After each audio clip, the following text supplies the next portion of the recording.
ஆண்டவரும் இரட்சகருமாகிய இயேசு கிறிஸ்துவின் ஒப்பற்ற நாமத்தில் இன்றைய தேவனுடைய வார்த்தைக்கு உங்களை அன்போடு வாழ்த்துகிறேன், வரவேற்கிறேன். 1 கொரிந்தியர் 10வது அதிகாரம் 13வது வசனம். மனுஷருக்கு நேரிடுகிற சோதனையே அல்லாமல் வேற சோதனை உங்களுக்கு நேரிடவில்லை. தேவன் உண்மை உள்ளவராய் இருக்கிறார். உங்கள் திராணிக்கு மேலாக நீங்கள் சோதிக்கப்படுகிறதற்கு அவர் இடம் கொடாமல் சோதனையை தாங்கத்தக்கதாக சோதனையோடு கூட அதற்கு தப்பித்து கொள்ளும்படியான போக்கையும் உண்டாக்குவார். உங்கள் வாழ்க்கையில் பலவிதமான போராட்டங்களையும் நெருக்கங்களையும் உபத்திரவங்களையும் பாடுகளையும் அவமானங்களையும் நஷ்டத்தையும் இழப்புகளையும் நீங்கள் சந்தித்து கொண்டு இருப்பது நிமித்தம் மனசோர்வு அடைந்து ஏன் என் வாழ்க்கையில் இப்படி நடக்கிறது, ஏன் எனக்கு மட்டும் இப்படி நடக்கிறது, என் குடும்பத்தில் மட்டும் இப்படி நடக்கிறது என்று மன விரக்தி அடைந்து சோர்ந்து போயிருப்பீர்களே. ஆனால் இன்றைக்கு ஆண்டவர் உங்களுக்கு சொல்லக்கூடிய வார்த்தைகளில் ஒன்று, மனுஷருக்கு நேரிடுகிற சோதனையே அல்லாமல் வேற ஒன்றும் உங்களுக்கு நேரிடவில்லை. உங்களுக்கு மட்டும் நேரிடவில்லை. உங்களுக்கு மட்டும் ஏதோ புதுமையாக நேரிடவில்லை. எல்லாருடைய வாழ்க்கையிலும் வரக்கூடிய பாடுகள் உங்களுக்கும் வந்திருக்கிறது. எல்லாருடைய வாழ்க்கையிலும் ஏற்படுவது போல இயல்பாக உங்களுக்கும் நேரிட்டு இருக்கிறது.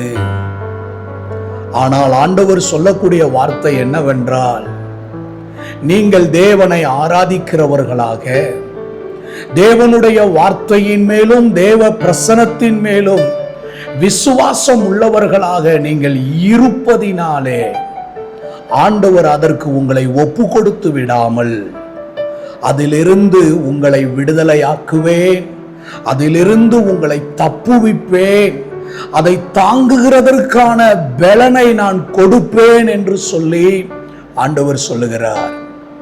உலக மனிதனுக்கும் தேவ மனிதனுக்கும் இருக்கக்கூடிய வித்தியாசங்களில் ஒன்று, உலக மனிதன் தன் வாழ்க்கையில் பாடுகளை அவனுடைய பலத்தினால், அவனுடைய சாமர்த்தியத்தினால், அவனுடைய வருமானத்தினால் அவன் அதை எதிரிட்டு சமாளித்து வெளியே வர வேண்டும். ஆனால் தேவ பிள்ளைகளுக்கு அப்படி அல்ல. தேவன் தம்முடைய பிள்ளைகளுக்கு தம்முடைய பலனை கொடுக்கிறார். சங்கீதம் 29:11 சொல்லுகிறது, கர்த்தர் தமது ஜனத்திற்கு பலன் கொடுப்பார். சங்கீதம் 138:3 சொல்லுகிறது, கர்த்தாவே நான் உம்மை நோக்கி கூப்பிட்ட நாளிலே நீர் என் ஆத்துமாவில் பலன் தந்து என்னை தைரியப்படுத்தினீர். இதுதான் தேவ மனிதனுக்கும் தேவனை தன்னுடைய தெய்வமாய் இல்லாதவர்களுக்கும் இருக்கக்கூடிய மிக பெரிய வித்தியாசம். நீங்கள் தனித்து உங்களுடைய சோதனையை பாடுகளை சந்திக்கவில்லை.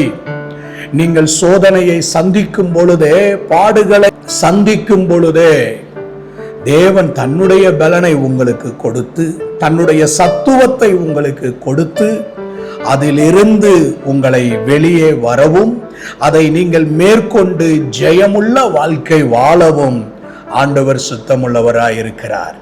ஆகவே சோர்ந்து போகாமல், தேவனே உம்முடைய பலத்தினால் நான் இதை மேற்கொண்டு வெற்றி சிறப்பேன் என்று தேவனுடைய கரத்துல உங்களை ஒப்பு கொடுத்து விசுவாசத்தோடு நம்பிக்கையோடு முன்னோக்கி செல்லுங்கள்.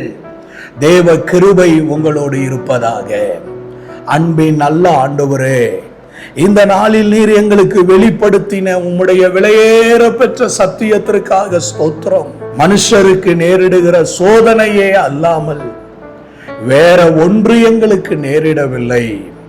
அதை மேற்கொண்டு வெளியே வருவதற்கு, வெற்றி சிறப்பதற்கு நீர் எங்களுக்கு கொடுக்கிற உம்முடைய பலத்திற்காக, சத்துவத்திற்காக உமக்கு நாங்கள் நன்றி சொல்லுகிறோம். உம்முடைய பலத்தினால், உம்முடைய நாமத்தினால் நாங்கள் வெற்றி பெறுவதற்காக ஸ்தோத்திரம். இயேசுவின் நாமத்தில் பிதாவே, ஆமென், ஆமென். கர்த்தர் நம்மை ஆசீர்வதிப்பாராக.